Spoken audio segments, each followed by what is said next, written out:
Student से संवाद करेंगे और जो राष्ट्रव्यापी आंदोलन की बात लगातार कर रहे हैं उसकी शुरुआत राजस्थान से कर रहे हैं, तो उसके बारे में क्या कहना। और ये भी कहा जा रहा है कि कोचिंग जिन स्टूडेंट से मिलना चाहते हैं उनके रोकने के भी प्रयास हो रहे हैं इसी बात के साथ। देखिए, राहुल जी ने जो प्रोग्राम दिया देशव्यापी, उनको तमाम युवा साथियों ने वेलकम किया है। कोई तो उनकी आवाज़ बुलंद कर रहा है, इसीलिए शुरुआत उन्होंने कोटा से करी, जहाँ पर आईआईटी और सारे एग्जाम का कोचिंग का हब बना हुआ है। अब कल एक और आत्महत्या हो गई है नवलगढ़ राजस्थान में, वो मेरे ख्याल दूसरी या तीसरी है। ये कितनी आत्महत्याएँ हुई होगी देश के अंदर, कोई फिगर तो सरकार देती नहीं है।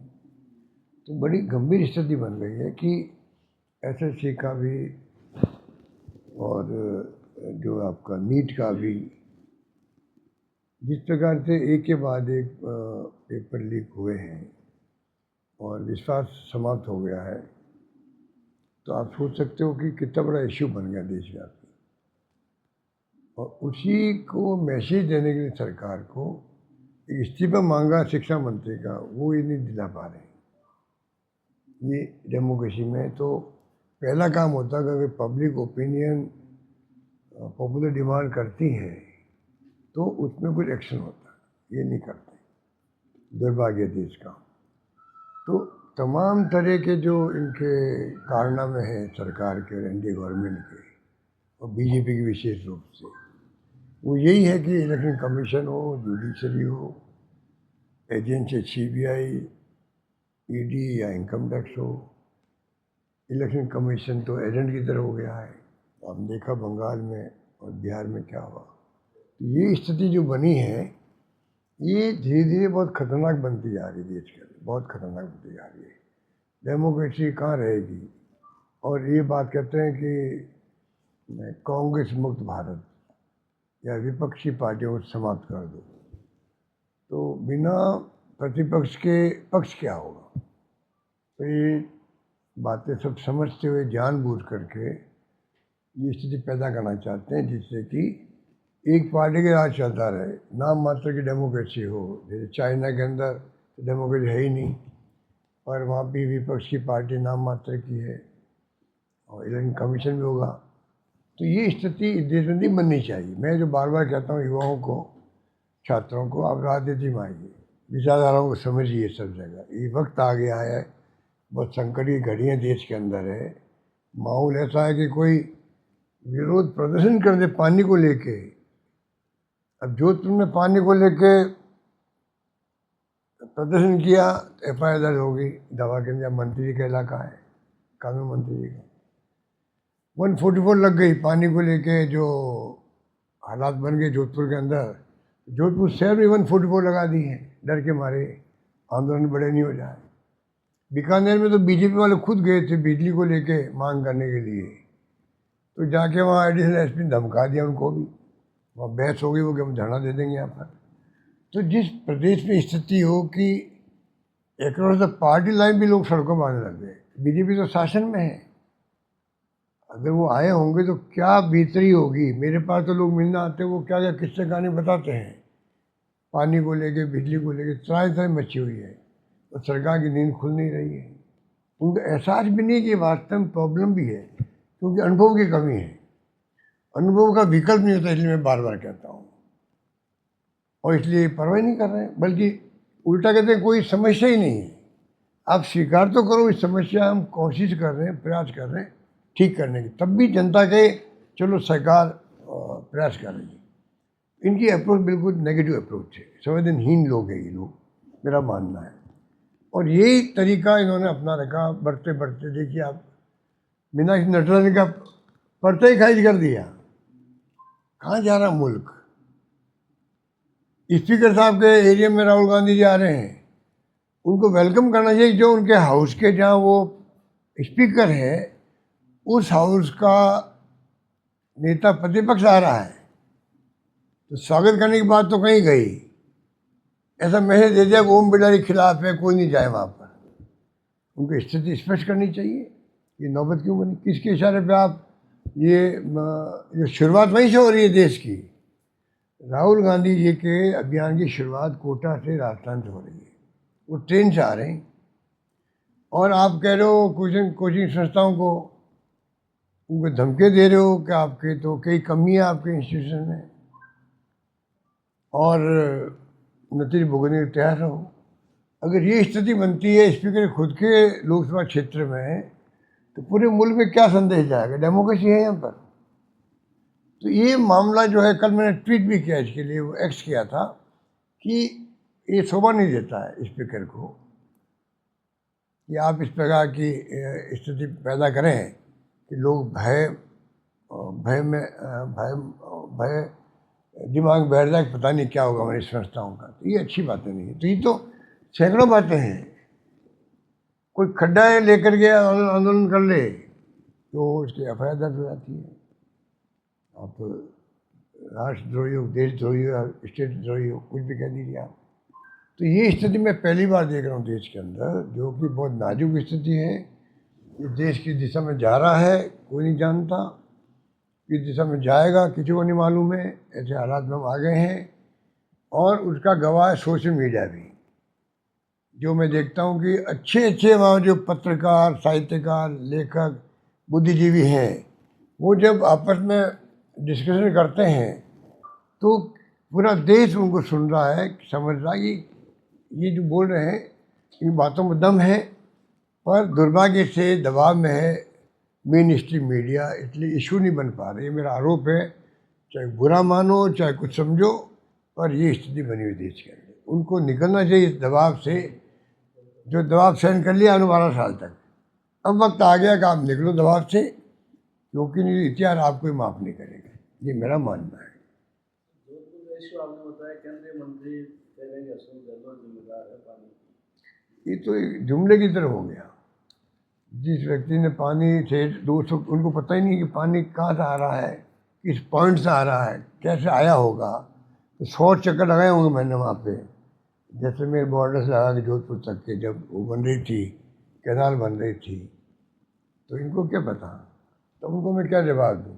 वो तो भी उनके जो बॉसेज ने कहा होगा भाई, अभी जो माहौल बना रहा राहुल गांधी जी, उसको काउंटर करने के लिए आप चारों में फैल जाओ और झूठे सच्चे आरोप लगाओ। उस कड़ी में मैं मानता हूँ उनका स्टेटमेंट, हमारे मंत्री जी का स्टेटमेंट उस कड़ी का पार्ट है। एक साथ जाओ पूरे देश के अंदर और ऐसी फिजा बना दो जिससे कि मतलब ये आंदोलन जो शुरू हो रहा है वो आंदोलन कामयाब नहीं हो। मेरा मानना, बना कोई कारण नहीं था कल बोलने का। कल तो कोई प्रोवोकेशन भी नहीं था, अचानक बोल गए वो, और पता नहीं क्या क्या शब्दों का प्रयोग लेते हैं। और मैं कहता हूँ आप एक काम गिना दीजिए 12 साल में, ये काम मैंने किया। अगर बड़ा काम हो रहा है तो हो रहा है, एक एलिवेटेड रोड हो रही है, वो मैंने रिक्वेस्ट करी थी मंत्री जी से, गडकरी जी से, कि ये स्टेट गवर्नमेंट बना नहीं पाएगी। हम स्टेट गवर्नमेंट तो बना रहे थे, पर ऐसा एरिया था बन नहीं पाए थे। मैंने रिक्वेस्ट की, उन्होंने रिक्वेस्ट को स्वीकार कर लिया। पर क्योंकि केंद्रीय मंत्री है, जोधपुर के एमपी है, वही बन रही, तो इनको से ले तो मुझे एतराज़ नहीं है। उससे ले, जल्दी काम पूरा करवा। तो एक काम तो बताएगा आपने किया क्या 12 साल के अंदर? कोई जवाब नहीं, तो वो फिर ऐसे कटाक्ष करते हैं। मैं बोलता हूँ सच्चाई, चाय पीने के बुलाता हूँ या जाने के लिए तैयार हूँ कि भाई वो संजीवनी वाले क्या हुआ, गरीबों को पैसा दिलाओ। अब वो जब उनको तकलीफ होती है ऐसी बातों पर, तो फिर वो फाउल खेलने लग जाते मेरे साथ में। ये बात सर, कर्नाटक के होम मिनिस्टर प्रियांक खड़गे ने सर प्रमुख मोहन भागवत को लेटर लिखा है। किसने? प्रियांक खड़गे, होम मिनिस्टर कर्नाटक का। क्या लिखा? कि आप अपने रिकॉर्ड के बारे में जानकारी बताएं, यानी कितनी आपके पास राशि है, क्या शाखाएं, क्या इतिहास है आपका, जानकारी मांगी होगी। किसकी मांगी? आरएसएस की। आरएसएस को जवाब देना चाहिए। अगर आरएसएस के जवाब मांगी है, मान लीजिए, तो इतना बड़ा संगठन है, 100 वर्ष पूरे हो गए उनको, और उनको शुक्रिया अदा करना चाहिए कांग्रेस सरकारों का, तो कांग्रेस का। आज जो आरएसएस यहाँ तक पहुँची है, अगर कांग्रेस का रवैया भी आरएसएस और बीजेपी की तरह होता, अगर इनका अप्रोच वही होती जो आज अप्रोच पूरे मुल्क के साथ में है, तो RSS पनपती नहीं। 2 बार बैन किया इसको गांधी की हत्या पर और बाद में इमरजेंसी पर, वहाँ पर बैन हटा दिया, माफ़ी मांग ली थी। माफ़ी तो कई बार मांग चुके हैं पहले भी, तो बैन हटा ही नहीं। कभी हमारी सरकारें बनी है केंद्र में राज्यों में, तो हमारे ब्लड में नहीं है कि हम कोई टारगेट करें RSS के लोगों को। ये खुद जानते हैं, प्राइवेटली RSS वालों पूछ लीजिए, वो कहेंगे साहब बीजेपी का राज है पर काम ज़्यादा हमारे कांग्रेस राज में होते थे। आज ये जुमला राजस्थान के अंदर भी है और ये भावना पूरे मुल्क में है। कभी भी कांग्रेस की सरकारें केंद्र में हो या राज्य में हो, व्यक्तिगत रूप से किसी RSS के नेता या कार्यकर्ता और उनके परिवार पे बदले की भावना से काम नहीं किया। और ये उल्टा कर रहे हैं हमारे साथ में देश से, तो इनको क्या बात करें, इनके लिए इनको जवाब देना चाहिए उसका। भाई आपने सारी जगह बिल्डिंग बन रही है पूरे देश के अंदर, बड़े बड़े भवन बन रहे हैं। दिल्ली में बहुत शानदार भवन बना करोड़ों अरबों का, बीजेपी के 800 जगह भवन बन गए हैं। आखिर पैसा कहाँ से आ रहा है इनके पास? चाल सही तो चेहरे वाली पार्टी है, तो पैसा आ कहाँ से रहा है ये तो बताएं कम से कम जनता को। आप हिंदू धर्म के नाम पर, हिंदू हम नहीं है क्या? पूरा देश हिंदूवादी है। जो हिंदू है, मुस्लिम है, सिख है, ईसाई है, फारसी और जैन धर्म है। सब आराम से जो संविधान में लिखा हुआ है उसके अकॉर्डिंग टू अपना जीवन व्यतीत करें, कोई एतराज़ नहीं होना चाहिए। पर ये जानबूझ के प्रोवोक कर रहे हैं अन्य धर्मों के लोगों को, वो उचित नहीं है, इनके हित में भी नहीं है। लॉन्ग टर्म में ना देश हित में है, ना भारतीय जनता पार्टी हित में है और ना RSS हित के अंदर। अगर माहौल तनाव का बनता है, अगर किसी मुल्क में लोग भड़क जाते हैं, तो आप बताइए किसके हित में? किसी के हित में नहीं है। तो ये इनको सोचना चाहिए आप बदलो, अपने आप को बदल दो। जो गलतियाँ की उसको भूलो और माफ़ करो, जो मेरा नारा है। भूल जाओ पहले मैं बातों को। अब आगे से आप कहो कि भाई हमने अपनी विचारधारा बदल रहे और हम सेकुलरिज्म की जो आपकी संविधान में प्रावधान किया इंदिरा जी के वक्त में, उनको मानेंगे, उस पर चलेंगे।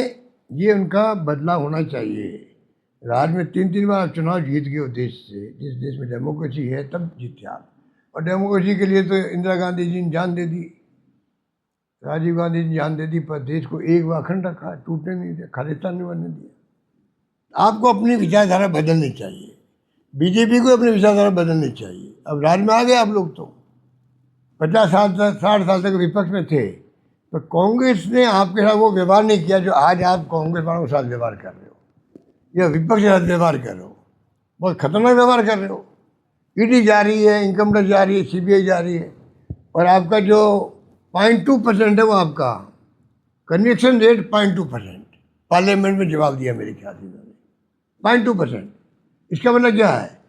प्रोसेस एडोप्ट करते नहीं हो, उसके पहले आप छापे डाल दो, परिवार को तंग करो दिन भर, अटैच कर दो प्रॉपर्टी, केस बना लो, बाद में आप चार्जशीट पेश करो, और आपकी 0.2% भी नहीं है आपकी।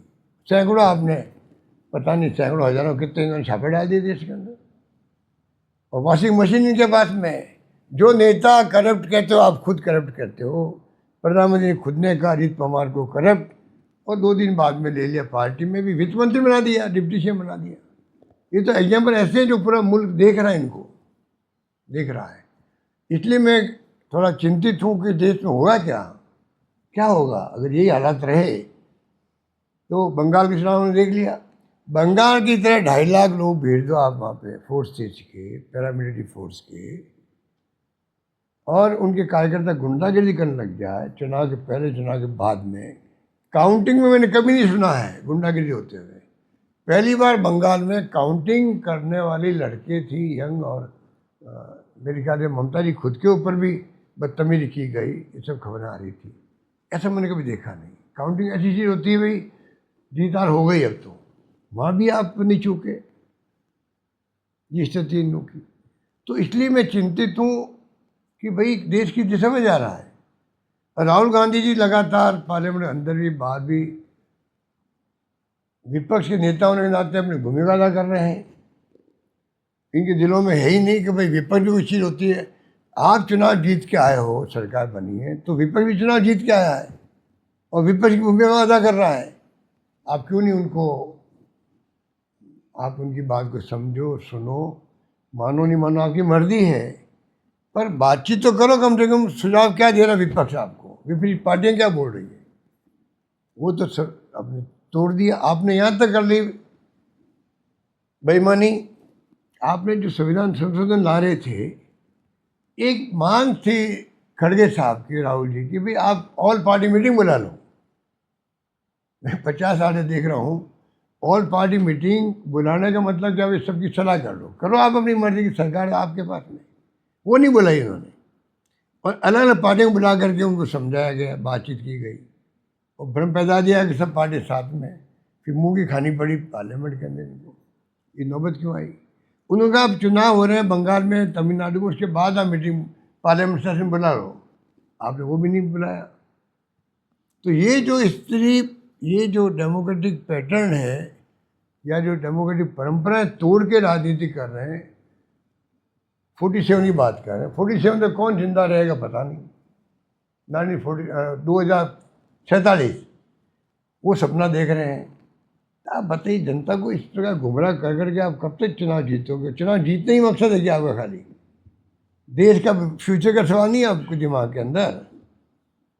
चुनाव जीतना एक बात हो सकती है, पर डेमोक्रेसी जिंदा रखना, मजबूत करना भी तो आपका फर्ज होना चाहिए।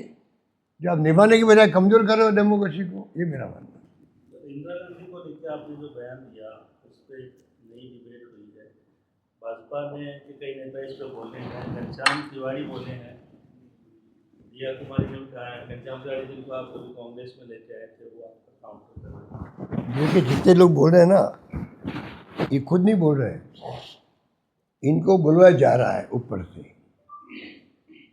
RSS वाले बोलो, चाहे इनके नेता बोलो, आपको ये स्टेटमेंट देना, आपको ये देना, आपको देना। कई बार लिखित में जो आता है, जो छपता है ना, वो लैंग्वेज उनकी होती नहीं है।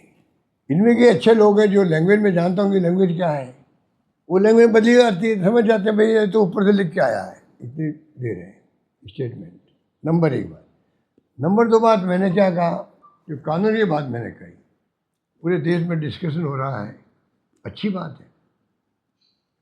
डेमोक्रेसी में डिस्कशन होता रहना चाहिए, उसी से राष्ट्रीय डिबेट बनती है, और डिबेट में कुछ बातें निकल के आती है। मैंने क्या कहा, ये मेरे पास कानून क्या कहता है, संविधान क्या कहता है।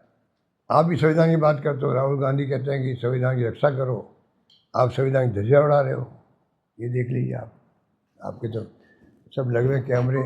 आपने एक बार कार में फोटो लेकर के न्यूज़ बना दी मेरी दिल्ली में, तो इसलिए आप तो आप ही हो, तो आप बता दी मुझे कि ये जो है ये कानून क्या कहता है। देखिए, धारा 123(3) RPA 1951 में उम्मीदवार या उसके एजेंट द्वारा धर्म, जाति, धार्मिक प्रतीकों के आधार पर वोट मांगना प्रतिबंधित है। साफ है। चुनाव शून्य घोषित हो जाता है, वोट हो जाता है, और 6 वर्ष तक चुनाव लड़ने पर रोक लग सकती है। ये है नंबर 1। धारा 123(3)A है RPA 1951 की। चुनाव के दौरान विभिन्न समुदायों के बीच धर्म के आधार पर नफरत या शत्रुता बढ़ाना, यह भी भ्रष्ट आचरण माना जाता है, जो चुनाव रद्द होने का ठोस आधार है। चुनाव रद्द होने का ठोस आधार है। नंबर 3, धारा 229A ब्रैकेट में 5 RPA 1951, राजनीतिक दल के पंजीकरण के समय दल को धर्मनिरपेक्ष सेकुलरिज्म की शपथ लेना अनिवार्य है। इसके बिना कोई नई पार्टी पंजीकरण नहीं हो सकती। ये बात अलग है कि 2005 में आया था ECI का, भारत निर्वाचन आयोग का 2005 का दिशा निर्देश है। उसके पहले जो हो चुकी है उसको नहीं छेड़ रहे हैं, जिसमें आपके अकाली दल भी है, AIMIM है और AIML है। 3 पार्टियां जो पहले धर्म के नाम पे बनी हुई, अब कोई नहीं बन सकती। ये कानून कहते हैं। तो मैंने कानून की बात करी है।